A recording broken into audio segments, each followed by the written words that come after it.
بسم اللہ الرحمن الرحیم۔ شروع اللہ کے نام سے جو بڑا مہربان اور نہایت رحم والا ہے۔ دوستو، میں ہوں ماجد علی اور آپ دیکھ رہے ہیں اسلامک سٹوریز M1۔ بنی اسرائیل نے یہ معجزہ طلب کیا کہ مٹی کا پرندہ بنا کر اڑا دیں تو ہم ایمان لے آئیں گے، تو حضرت عیسیٰ علیہ السلام نے مٹی کے چمگادر بنا کر اڑا دیے۔ حضرت عیسیٰ علیہ السلام نے پرندوں میں سے چمگادر کو اس لیے منتخب فرمایا کہ پرندوں میں سب سے بڑھ کر مکمل اور عجیب و غریب یہی پرندہ ہے، کیونکہ اس کے آدمی کی طرح دانت بھی ہوتے ہیں، اور یہ آدمی کی طرح ہنستا بھی ہے، اور یہ بغیر پر کے اپنے بازوؤں سے اڑتا ہے، اور یہ پرندہ جانوروں کی طرح بچہ جنتا ہے اور اس کو حیض بھی آتا ہے۔ روایت ہے کہ جب تک بنی اسرائیل دیکھتے رہتے یہ چمگادر اڑتے رہتے، اور اگر ان کی نظروں سے اوجھل ہو جاتے تو گر کر مر جاتے تھے۔ ایسا اس لیے ہوتا تھا تاکہ خدا کے پیدا کیے ہوئے اور بندہ خدا کے پیدا کیے پرندے میں فرق اور امتیاز باقی رہے۔ مادر ذات اندھوں کو شفا دینا۔ روایت ہے کہ ایک دن میں 50 اندھوں اور کوڑیوں کو آپ کی دعا سے اس شرط پر شفا حاصل ہوئی کہ وہ ایمان لائیں گے۔ ناظرین، آپ علیہ السلام نے 4 مردوں کو زندہ کیا، آزر اپنے دوست کو، ایک بوڑھیا کے لڑکے کو، ایک عشر وصول کرنے والے کی لڑکی کو، اور حضرت سام بن نوح علیہ السلام کو۔ آزر یہ حضرت عیسیٰ علیہ السلام کے ایک مخلص دوست تھے۔ جب ان کا انتقال ہونے لگا تو ان کی بہن نے آپ کے پاس قاصد بھیجا کہ آپ کا دوست مر رہا ہے۔ اس وقت آپ علیہ السلام اپنے دوست سے 3 دن کی دوری کی مسافت پر تھے۔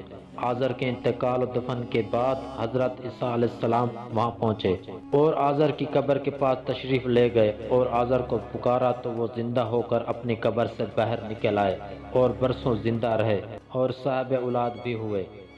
دوسرا بوڑھیا کا بیٹا، یہ مر گیا تھا اور لوگ اس کا جنازہ اٹھا کر اس کو دفن کرنے کے لیے جا رہے تھے۔ ناگہاں حضرت عیسیٰ علیہ السلام کا ادھر سے گزر ہوا تو وہ آپ کی دعا سے زندہ ہو کر جنازے سے اٹھ بیٹھا اور کپڑا پہن کر اپنے جنازے کی چارپائی اٹھائے ہوئے اپنے گھر واپس آ گیا اور مدتوں تک زندہ رہا اور اس کی بھی اولاد ہوئی۔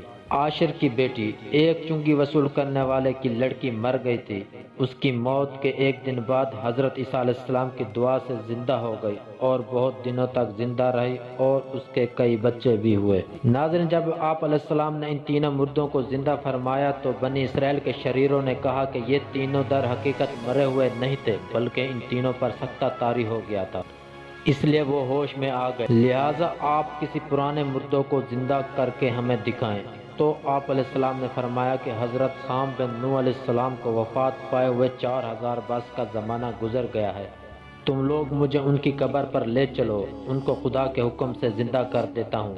تو آپ علیہ السلام نے ان کی قبر کے پاس جا کر اسم اعظم پڑھا تو فوراً ہی حضرت سام بن نوح علیہ السلام قبر سے زندہ ہو کر نکل آئے اور گھبرائے ہوئے پوچھا کہ کیا قیامت قائم ہو گئی ہے؟ پھر وہ حضرت عیسیٰ علیہ السلام پر ایمان لائے، پھر تھوڑی دیر بعد ان کا انتقال ہو گیا۔ ناظرین، حدیث شریف میں ہے کہ حضرت عیسیٰ علیہ السلام اپنے مکتب میں بنی اسرائیل کے بچوں کو ان کے ماں باپ جو کچھ کھاتے اور جو کچھ گھروں میں چھپا رکھتے تھے وہ سب بتا دیا کرتے تھے۔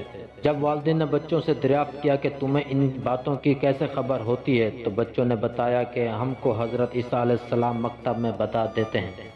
یہ سن کر ماں باپ نے بچوں کو مکتب جانے سے روک دیا اور کہا کہ حضرت عیسیٰ علیہ السلام جادوگر ہیں۔ جب حضرت عیسیٰ علیہ السلام بچوں کی تلاش میں بستی کے اندر داخل ہوئے تو بنی اسرائیل نے اپنے بچوں کو ایک مکان کے اندر چھپا دیا کہ بچے یہاں نہیں ہیں۔ آپ نے پوچھا کہ گھر میں کون ہے تو شریروں نے کہہ دیا کہ گھر میں سور بند ہے۔ تو آپ علیہ السلام نے فرمایا کہ اچھا، سور ہی ہوں گے۔ چنانچہ لوگوں نے اس کے بعد مکان کا دروازہ کھولا تو مکان میں سور ہی نکلے۔ اس بات کا بنی اسرائیل میں چرچا ہو گیا اور بنی اسرائیل نے غیظ و غضب میں حضرت عیسیٰ علیہ السلام کو قتل کرنے کا منصوبہ بنا لیا۔ یہ دیکھ کر حضرت عیسیٰ علیہ السلام کی والدہ حضرت بی بی مریم رضی اللہ تعالی عنہا آپ کو ساتھ لے کر مصر کو ہجرت کر گئیں۔ اس طرح آپ شریروں کے شر سے محفوظ رہے۔